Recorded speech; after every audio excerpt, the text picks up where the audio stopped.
Good morning and good afternoon. Welcome to another episode of Before Coffee. It is Friday, the first Friday of the year, the first Friday of January, and our first Friday news dump. We're going to cover anything that we found interesting, and we're going to talk for a long time. So get comfy. Don't get your coffee, or maybe you're allowed to drink your coffee. And let's get into our headlines. Today on Before Coffee, protesting farmers stop Germany's vice chancellor leaving the ferry. 2 companies will attempt to land on the moon. Italian hospitals collapse. Over 1,100 patients waiting to be admitted in Rome. Defendant J. Trump took about $8 million at least in cash while he was president, and we read the letter from Congress to Clarence Thomas asking him to recuse himself. Poland replaces Venice Biennale project submitted under previous nationalist government. Those stories and more, which is National Bird Day, January 5th, 2024 on Before Coffee.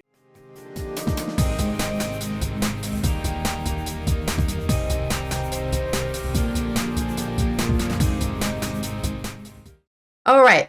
Let's go to our first news story about protesting farmers. I think back in 2020, when everyone was bored from the pandemic, Netherlands had a farmers protest because we wanted to produce nitrogen. Oh no, we wanted to save the water, and that was bad. What is happening in Germany? This is by Euronews with AP. An increasingly popular coalition government is facing demonstrations over plans to cut agricultural subsidies. A group of farmers prevented Germany's vice chancellor from disembarking on a ferry Thursday evening in a furious protest against government cost-saving plans that infuriated the agricultural sector. The demonstration, which came hours after the government's partially climbed down, has drawn condemnation from both government and opposition figures. Police said the farmers blocked a jetty. I realize I don't have music on. There we go. Where was I? Police said the farmers blocked a jetty in Skulitzel at the North Sea coast Thursday evening, forcing Vice Chancellor Robert Habeck to return to the small island of Hoge, Germany, news agency DPA reported. They said Friday that Habeck, a member of the environmentalist Green Party who is also economy and climate minister, reached the mainland on another ferry during the night. More than 100 people took part in the blockade, and pepper spray was used by roughly 30 officers who were deployed, police said. Chancellor Olaf Scholz's increasingly unpopular government angered farmers last month by announcing plans to cut agricultural subsidies as part of a package to fill a $17 billion hole in the 2024 budget. Farmers staged a protest with tractors in Berlin and called for more demonstrations next week. Germany's three-party coalition government has been struggling to win back electorate approval as it struggles to resolve a major budget crisis. Polling towards the end of the last year showed that as many as 2/3 of Germans wanted a different government, and the Greens in particular appear to have suffered in recent months. On Thursday, the government announced a partial about-turn on subsidy cut, saying it would retain an exemption from a car tax for farming vehicles and would stagger planned reductions in tax breaks for diesel used in agriculture. The German Farmers Association quickly said that the climb down didn't go far enough, and said it was still demanding that both proposals be reversed and that it would stick to next week's planned protest. Scholz spokesperson Stefan Hebestreit wrote on a social media platform on Twitter that the ferry blockade is shameful and violation of the rules of democratic society. Violence against people or objects has no place in political argument. This discredits the cause of many farmers who demonstrate peacefully, added Justice Minister Marco Buschmann. Even Germany has the same lines as America. Hey, some people destroyed a trash can, hence your entire movement is debunked now. I share farmers' concerns, but this transgression is absolutely unacceptable. You made somebody late to go home. You know, what did they hurt? That you made him stay on the island longer than he intended. It damages the farmer's justified cause and must have consequences. The chairman of the German Farmers Association, Joachim Bruchweid, said in a statement Friday that the blockades of this kind are a no-go. Personal attacks, abuse, threats, coercion, and violence are just not right, he continued. The budget revamp that included the disputed cuts were necessary after Germany's highest court annulled an earlier decision to redirect 60 billion euros originally meant to cushion the fallout from the COVID pandemic towards combating climate change and modernizing the country. The maneuver fell afoul of Germany's strict self-imposed limits on running up debt. So, not only were the Polish farmers protesting in Ukraine, but also the German farmers are protesting in Germany. I do wonder if this is just greed-based because, as we know, subsidies are there to basically... The whole idea of a government subsidy is to incentivize people doing something. Hey, if you buy a wind turbine, we'll give you a tax break. Hey, I'm going to buy 50. You know, that's the whole idea. So my question here, which I don't have the answer to, is... Do German farmers actually need the subsidies to survive, or are they just used to a system that they've been enjoying and they want to continue getting the boons from doing farming? If they don't want to be farmers, they can stop. The whole point of the subsidy is to basically incentivize you, and if you're not feeling incentivized, just stop doing it. That's what I say. And the government, that's the best way to punish the government, is to go, oh man, we don't have any farmers. What happened? Oh, it was the subsidies back in 2023. I guess 2024 now.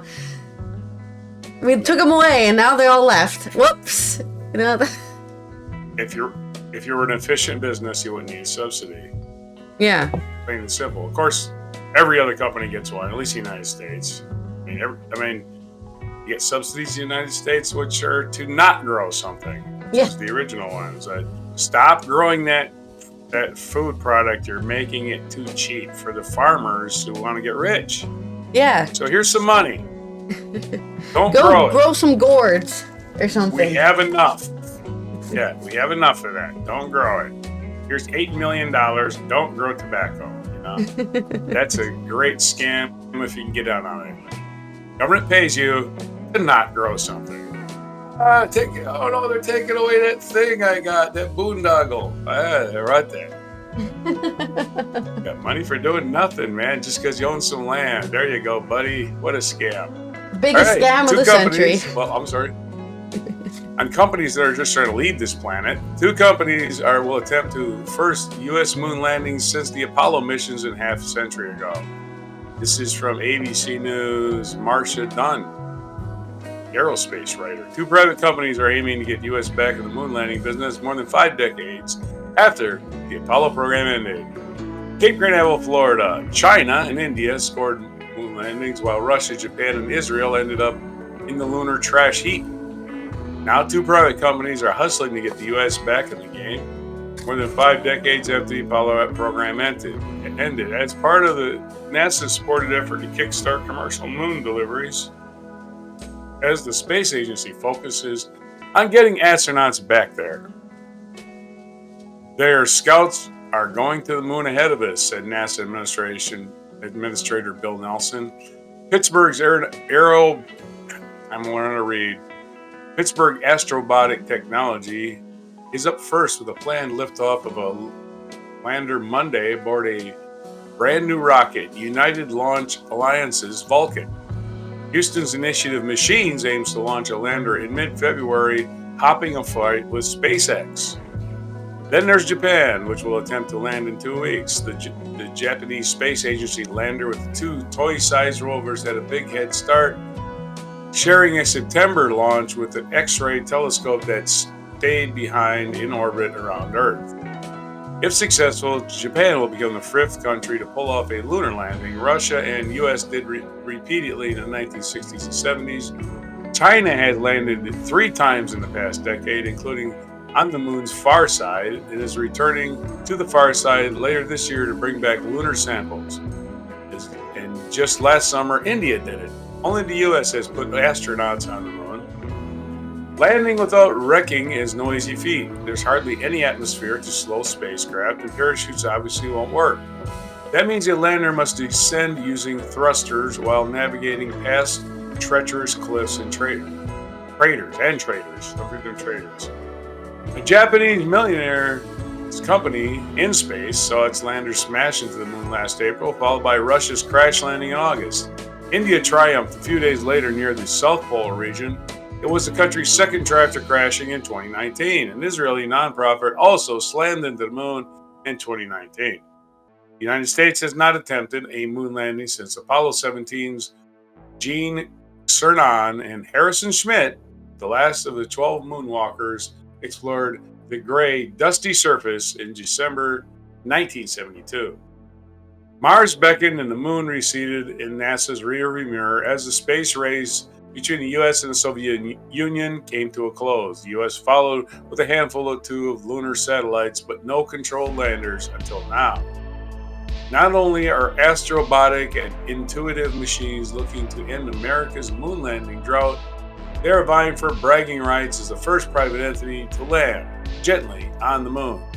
Despite its later start, Intuitive Machines is a faster, more direct shot and could land within a week of liftoff. It will take Astrobotic 2 weeks just to get to the moon and another month in lunar orbit before landing is attempted on February 23rd.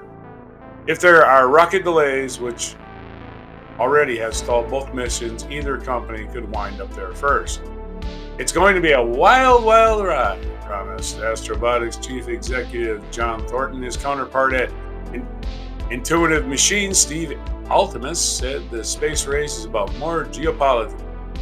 Is more about the geopolitics, where China is going, where the rest of the world is going. That said, we sure would like to be there first.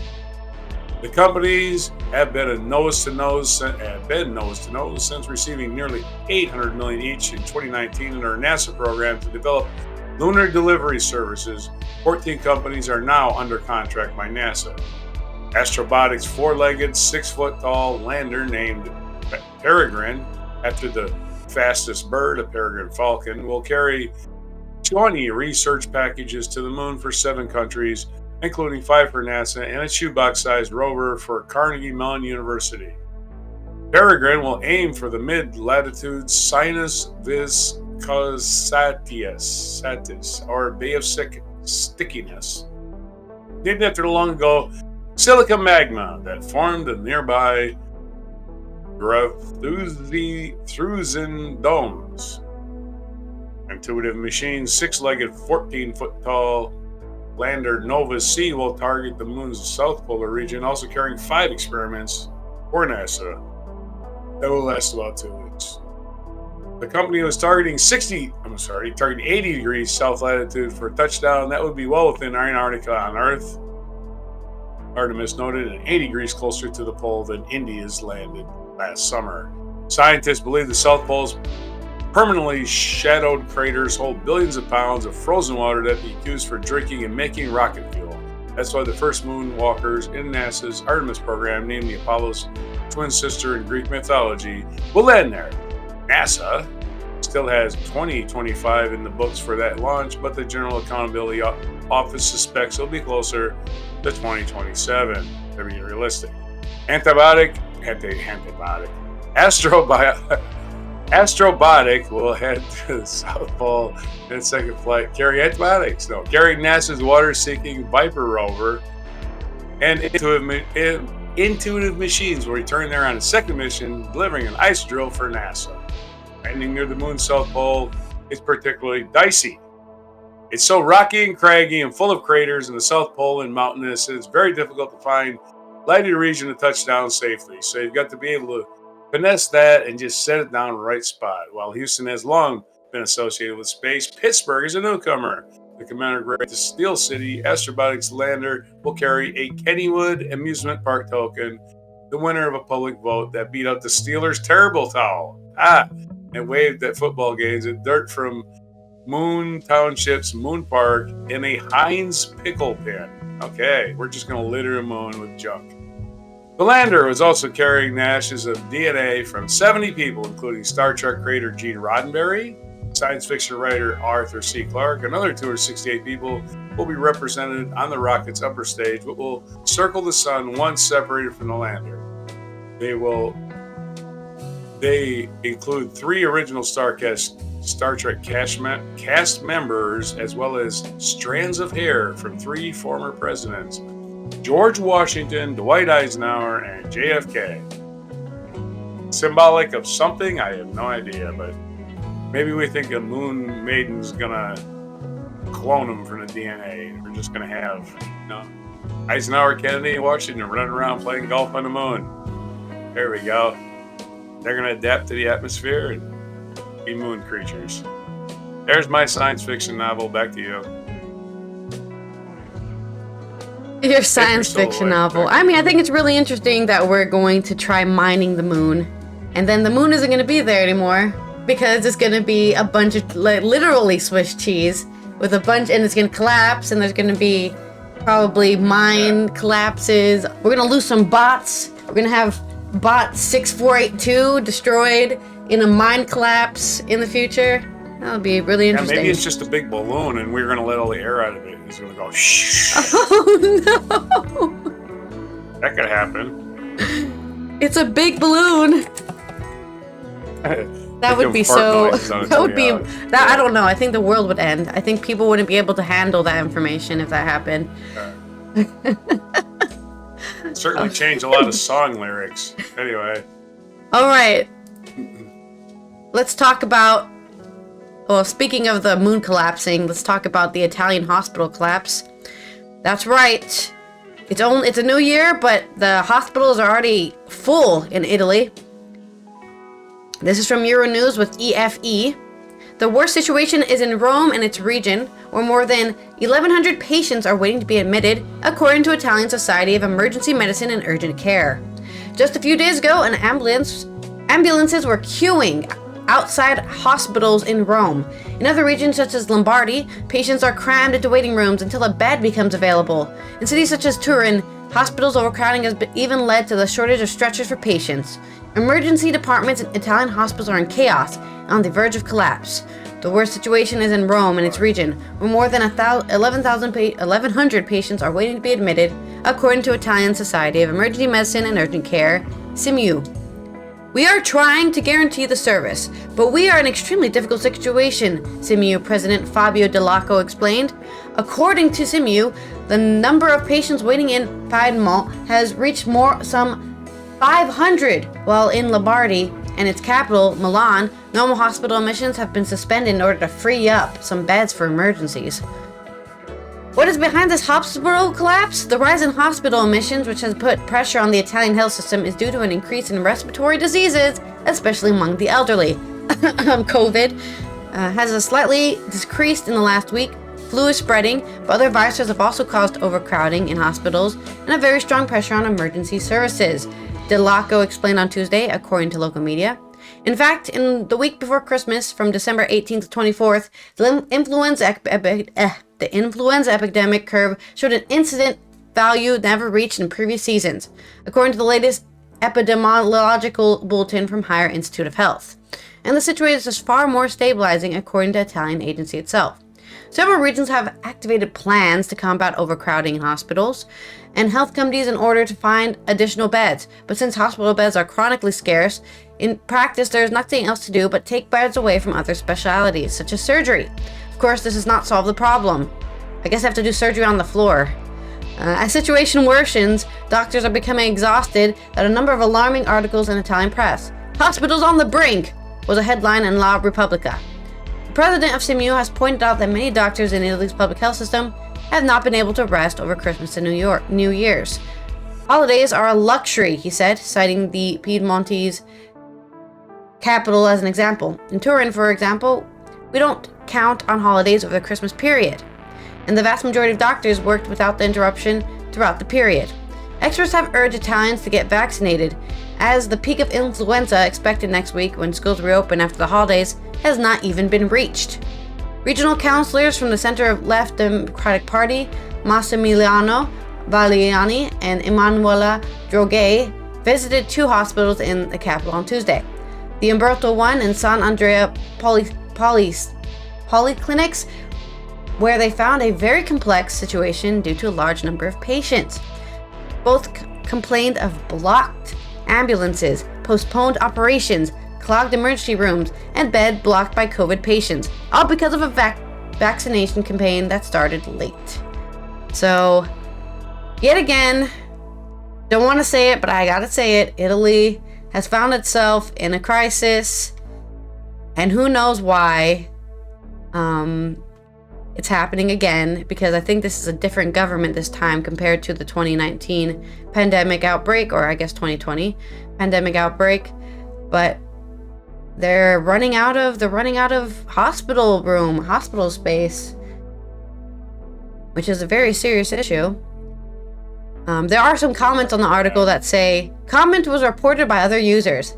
So somebody sent some dangerous religio-fascist anti-vax bullshit, and it got reported. And I don't know what it said, but supposedly it said something like, God doesn't want you to take vaccines. He wants you to die from the flu. I don't know. Religious fascist anti-vax. Somebody also asked, where are the military hospitals? That's a good point. Maybe they can take some beds from the military hospitals. I never think about military hospitals. They're probably not very big. But, yeah, they're gonna start having to put beds out on the street, it sounds like, because there's just no room. They're gonna have to send you to, instead of going to Rome, you're gonna have to go all the way to Sicily for a hospital, because those are the only hospitals that have empty beds. Good luck, Italy. Maybe, Okay.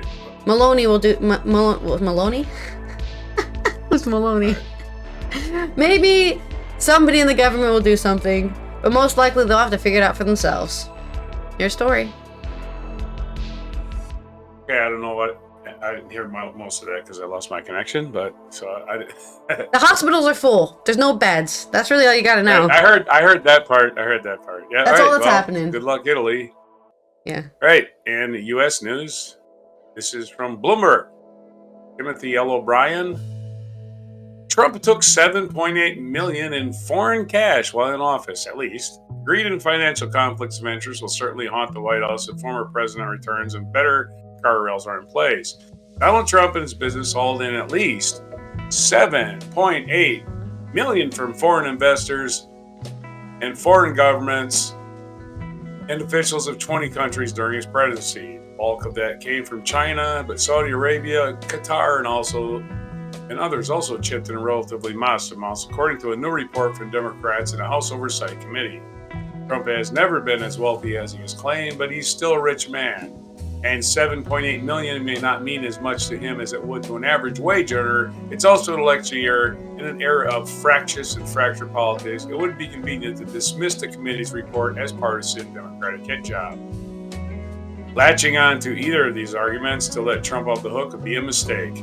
The issue of whether the Oval Office's former occupant was on the take and could be swayed on policy issues because he's a malleable financial mark risks well above those critiques. After all, national security is at stake if a president puts his or her wallet before public interest. Jeez, this should be fundamental, right? We shouldn't even have to tell people this. Greed and financial conflicts of interest will certainly haunt the White House if Trump returns for a second term. He'll also undoubtedly feel empowered to freely line his pockets if he winds up to the escapee from two impeachments, several criminal and civil cases, and previous election loss. The quickest path to Trump's heart has always been involved plopping a bag of cash on his desk, and battle-hardened realists overseas who are seeking geopolitical, military, and economic advantages over the U.S. are well aware of that. Separating politicians from opportunities to grift and holding them accountable when they do is a clear, nonpartisan hallmark of good government. It animated the departure of former Republican Representative George Santos of New York and investigations into Democratic Senator Bob Menendez of New Jersey, both of whom stand accused of engaging in carnival-esque looting. It animates, in theory, probes into Hunter Biden's financial woes in the proximity of his father. Of course, Hunter Biden famously has never held a government position, and any money he gets from the foreign government is his problem, his business. Unless he's registering as a foreign agent. No, he's a private citizen. His father didn't even hold the job when he was holding those jobs. Anyway, Trump should be held in a lesser standard than shouldn't be held, but he is. We have no standards for Trump, by the way. He can basically shit on a plate and throw it at a freaking bunch of babies. We will say, I wonder what Trump meant by that. Trump shouldn't be held to a lesser standard than his former colleagues in the federal government, and yet he has been, and may continue to be, if valuable evidence such as the Oversight Committee's report gets swept under the rug. This is due in part to the reality that presidents aren't bound by the same federal conflict of interest laws and his guidelines meant for police other politicians. But as I noted about 7 years ago, Trump entered the White House with more potential business and financial conflicts of interest than any other president in U.S. history. So Trump's a crook and a con man. Nothing new about that. We just have more evidence of it. And speaking of grifters, we have the Congress of the United States very concerned, especially House Judiciary Committee, about Clarence Thomas recusing himself from any further cases involving the insurrection. And we'll read the text of that letter. This is dated January 4th, 2024. The Honorable Clarence Thomas, Associate Justice, Supreme Court of the United States, 1 First Street Northeast, Washington, D.C. Well, we're giving it all the information on this letter. Dear Justice Thomas, on December 15th, 2023, we wrote imploring that you recuse yourself from any participation in the case of the United States v. Trump, given your wife's intimate involvement with Mr. Trump's alleged efforts to overturn the 2020 election and to obstruct the certification. This week, we are compelled to write you again. This time, we must urge you to recuse yourself from any involvement in the case of Anderson v. Griswold because your impartiality is reasonably questioned by substantial numbers of fair-minded members of the public who believe your wife, Virginia Ginny Thomas, substantially involvement in the events leading up to the January 6th insurrection and the financial incentive it presents for your household if President Trump is reelected are disqualifying. As we noted in our last letter, Supreme Court announced that formal code of conduct in Canon 3B, the code states that a justice should disqualify himself or herself in a proceeding in which the justice's impartiality might reasonably be questioned, that is, where an unbiased and unreasonable person who is aware of all relevant circumstances would doubt that the justice could fairly discharge his or her duties. The code details such instances, including those in which the justice knows that the justice or the justice's spouse has a financial interest in the subject matter, in controversy, or in a party to the proceedings, or any other interest that could be affected substantially by the outcome of the proceeding, or those in which the justice or justice's spouse is known by the justice to have an interest that could be substantially affected by the outcome of the proceeding. When summoned to testify before the House January 6th committee, your wife told the committee that she attended the January 6th Stop the Steal rally, where Mr. Trump ginned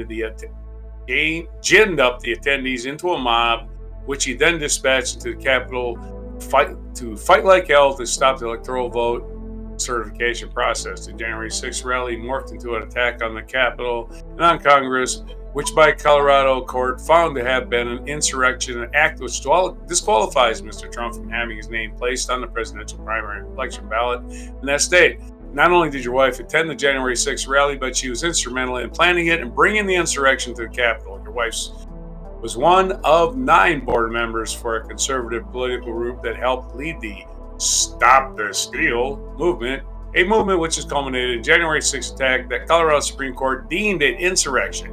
It is unthinkable that you could be impartial in deciding whether an event your wife personally organized qualifies as an insurrection that would prevent someone from holding office as president.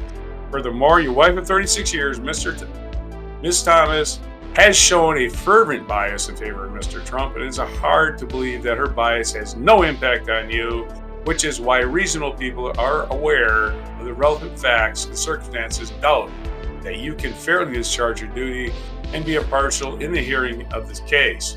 Ms. Thomas urged Mr. Trump's Chief of Staff, Mark Meadows, to pursue unrelenting efforts to overturn the 2020 presidential election with dozens of texts starting immediately after Election Day 2020 and only days after the January 6th attack. After the attack, she still wouldn't stop. She also signed a letter urging then House Minority Leader Kevin McCarthy to remove outspoken Trump critics, Representative Adam Kinzinger and Liz Cheney from the January 6th committee.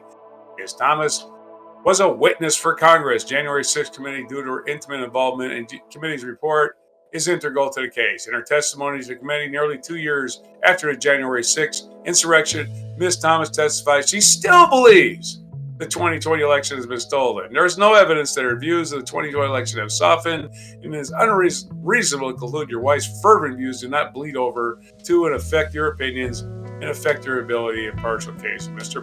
Trump's efforts to prevent orderly transition of power. Finally, and honestly, this is the last paragraph. It's taking a second to load. What's going on here? Finally, it's foreseeable that your wife's earning capacity will be positively impacted should the court grant the relief sought by the former president. From the little as public about Ms. Thomas' for-profit firm Liberty Consulting, it is clearly aligned with Mr. Trump's interests. Liberty Consulting's few known clients include the Fed Up PAC, which later backed Mr. Trump during his 2020 election cycle, Center for Security Policy, whose president filed an amicus brief in support of Mr. Trump's Muslim ban. The value of Ms. Trump's consulting firm skyrocketed from $15,000 before Mr. Trump was elected to between $100,000 and $250,000 during his presidency, and then fell again between $15,000 and $50,000. The year Mr. Trump lost the White House. Ms. Thomas' professional and financial interests are aligned with Mr. Trump becoming president again, and should he be reelected, it's likely that your wife's income will be favorably impacted. Signed, Hank C. Johnson, Jr., Member of Congress. Madeline Dean, Member of Congress. Glenn Ivey, Member of Congress. Darrell D. Connolly, Member of Congress.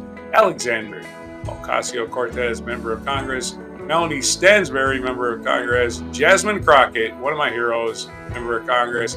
And Dan Goldman, Member of Congress. There's your letter, Clarence. Recuse yourself, you big, fat, doughy grifter. You're sorry. That fat, doughy part was, I'm sorry, that was gratuitous. His wife is kind of large, though. She is really big. The big lady. She can really take down life. Did you cover that Trump story? Was it really short? What? The Trump story? The $8 million he earned? Yeah. Oh, okay. You weren't listening during that?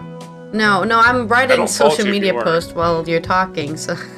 Okay. No, I covered it for sure. Oh, it was just really short. Okay. Yeah. Okay. The stories could be longer, but it's like, it was more of an editorial. Anyway, yeah. Stop being corrupt, judges, please. Yeah, are the ones who tell us if the laws are constitutional. Probably shouldn't be breaking laws. This is specifically about Clarence Thomas and his drifting wife. No, I heard that part. I didn't hear the Trump part. Okay. Yeah. In our culture news, Poland is replacing their submission because it was submitted under a nationalist government. This is from Anka Ulea. Poland's culture ministry is replacing the country's submission to the contemporary art event, which was criticized for echoing the PIS nationalist agenda. In a sign of that Poland is reviewing the cultural zeitgeist established by its previous national government, the country's culture minister withdrew Poland's entry to the Venice Biennale. Bartolomew Sienkiewicz, who was appointed the new centrist Prime Minister Donald Tusk last month, announced the withdrawal of the project Polish Practice and Tragedy between Germany and Russia in a news release last week. He made this decision after gathering the opinions and voices of the communities and analyzing the competition procedures for the exhibition. The Polish pavilion will instead feature the multimedia exhibition Repeat After Me by Ukrainian art collective Open Group, the country's backup submission. The original project was put forward while the Populist Law and Justice Party was still in power last autumn, in the 11th hour before it lost control of the government. It featured more than 35 works by the artist Ignacy Ciswartos, including a painting called Nord Stream 2 that showed ex-German Chancellor Angela Merkel and Russian Vladimir Putin connected by a swastika, according to the original proposal outline.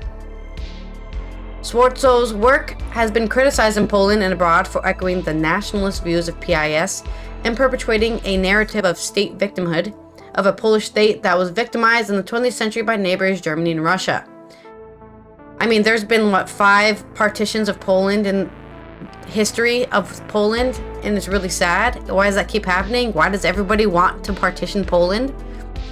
The artist accused the government of censorship, saying his work was not anti-European, but simply referred to the forces that had destroyed Europe in the past and today. Well, technically, Angela Merkel didn't do any of that stuff. I don't think she's anywhere close to being Hitler, but... Oh, she's the German head of state, so she's basically Hitler. Okay, even more if you say so. This election took place in accordance with legal procedures.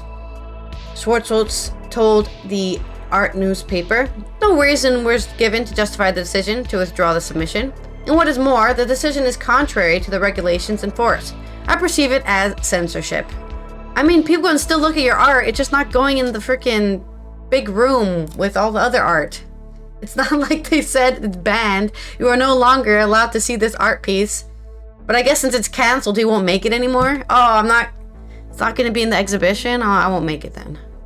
When the exhibition was submitted, 3 members of the jury at Warsaw Gazeta National Gallery of Art wrote a dissenting opinion saying the project presents exactly the opposite image of Poland as a homogeneous, unopened country focused only on itself and on speaking from the position of a victim. Poland's new exhibition for Biennale will feature a performance video with interviews of Ukrainians who have been displaced from their homes in the east and south of the country, who were asked to recreate the sound of war as they heard them. The video installation was first shown at the Labyrinth Gallery in the Polish city of Lublin in November 2022. Warsaw's Gazeta National Gallery of Art remains responsible for the organization and production of the exhibitions and the management of the Polish Pavilion in Venice. The 60th edition of the Venice Biennale, the world's largest contemporary art event, will take place starting April 20th under the overarching theme of Foreigners Everywhere, which curators say is meant to celebrate diversity and inclusion, especially in Italy of all places, where they're so anti-immigrant right now. So it's very fitting to have an entire contemporary art event about, hey, no one here is from here, okay? No one. There's foreigners everywhere. Get used to it. We live in a global society. Stop complaining about people that are different from you, god damn it. Everyone's different. You could be born in the same house with somebody and they can still be different from you. Your siblings are different from you. Stop acting like it's the end of the world when it happens, okay? Anyways, I know anti-immigrant stuff really gets me heated, but sounds like a really interesting production there at the gallery. So check it out. April 20th in Venice, where you can see these first-hand accounts of the Ukrainian war, because yes, it's still going on. I know there was a genocide happening, but the Ukrainian war is still happening. Don't forget. Oh, yeah, and if you're in Venice, you can check out begging Western powers to actually help them instead of, oh, look at that butterfly. Oh, I'm distracted now. So, sorry, what did you say? I talked over you. Oh, no, I was just saying, if you're in Venice, you can see that Banksy painting that's faded. Yeah. It's on the side of a building. Somebody covered a while back. Mm-hmm. As you're rolling through town. Rolling through town, yeah. Through town. That's all my right, story. So I guess this is day in history. Yep, it's today in January 5th, and this day in history. Russian actor, director, and producer Konstantin Stanislavski, who developed the highly influential theory of acting called the Stanislavski method. Wow, wonder if they came with that name. 1914, following the great success of the Model T, American automobile maker Henry Ford raised the workers' pay from $2.40 to $5 a day and reduced hours of the workday. Because he was making so much money, he rewarded the workers. Before you say Henry Ford was a great capitalist, he was a Nazi. So, 1919, Anton Drexler founded the German Workers' Party, the forerunner of the Nazi Party in Munich, Germany. Right on time for Henry Ford to find a political movement he liked. 1925, Nellie Kalo Ross assumed office in Wyoming, becoming the first female governor in the United States. 1931, American actor Robert Duvall, who is known for his convincing portrayals of diverse range of characters, was born in San Diego on this day, 1931. Wow. Robert Duvall is 92. It doesn't seem like it's that old. I don't know. American dancer and choreographer Rog and Ally the Jr. was born in Rogers, Texas. I only know that name because of a person who was accepted to that academy that keeps bragging on it that I know was accepted to the Rog and Ally Academy, New York City. 1946, American actress and director Diane Keaton. It's also Diane Keaton's birthday. She was born today. In 1953, Waiting for Godot writer Samuel Beckett, that was staged for the first time in Paris. 1973, American musician Bruce Springsteen released his debut album, Greetings from Asbury Park, New Jersey. 1998, Daniel Arap Moi was sworn in as president of Kenya for his 5th consecutive term. 2005, the dwarf planet Eris was discovered in images taken 2 years earlier at Palomar Observatory in California. It's there the whole time. 2014, Eusebio, perhaps the greatest Portuguese soccer player of all time, died in Lisbon. 2014, other famous featured event, the Golden Gate Bridge. The Golden Gate Bridge in San Francisco. Construction began on this day in 1933. A suspension bridge that once boasted the longest main span in the world and has been celebrated for the magnificence of its setting. Featured biography, Umberto Eco, Italian author and literary critic, was born on this day, 1932, in Alessandria, Italy. Died February 19, 2016, at the age of 84 in Milan, Italy. Other famous birthdays today. We covered Robert Duvall, famously of Apocalypse Now, The Godfather, Lonesome Dove, lots of stuff. Sling Blade, he was even in Sling Blade. And Robert Duvall's birthday. 1932, Umberto Eco, you did that. 1941 was the birthday of Miyazaki Hayao, Japanese director. You probably know how to pronounce it. We did Diane Keaton. It's also Bradley Cooper's birthday. He was born in 1975. So Bradley Cooper turning not quite 50 today. 48. There you go. There's your math. There we go. I'm sorry, 49. 49. Terrible at math. It's 49. Right on. Robert Duvall is actually 93. I forget what year it is. It's 2024. Wow. Besides National Bird Day, it's National Keto Day. So if you're cutting back on them carbs, it's your day. National Screenwriters Day and National Whipped Cream Day. So if you got a screenwriter that you want to put whipped cream on, here's your opportunity. Especially if he's trying to cut back on carbs because it's National Keto Day. You don't want to eat that whipped cream. Just spread it all over your screenwriter and go bird watching. That's it for today. As the week comes to a close, January 5th, 2024, on Before Coffee. This has been Allison here from the Netherlands, who's been nonstop working, and I can't wait for tomorrow where I get to do nothing all day on Saturday. Have a good one. Have a good Friday. Stay safe out there. It's still cold. Don't catch the flu. And if you're in Italy, actually don't catch the flu anywhere. Wash your hands. You can still wear masks. I know people want to shame you for doing it, but it really just protects you and others around you. And we'll see you next week for whatever happened over the weekend on Before Coffee.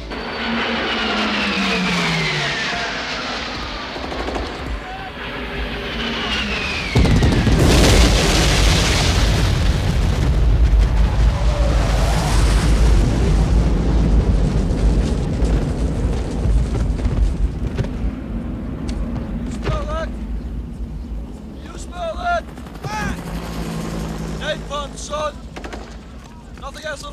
smells like that?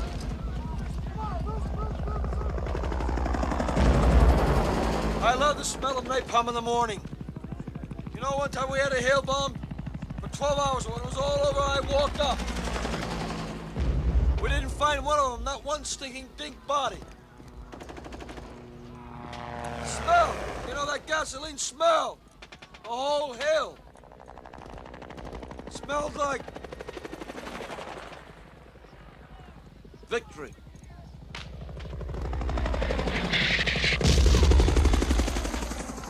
Someday this war's gonna end.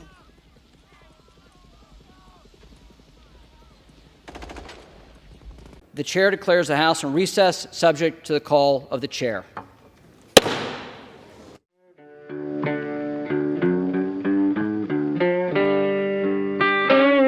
Be sure to hit the like, subscribe, and notify buttons, and follow our other channels, Toxic Alley, History of Gravy, and Scratchy Old Records.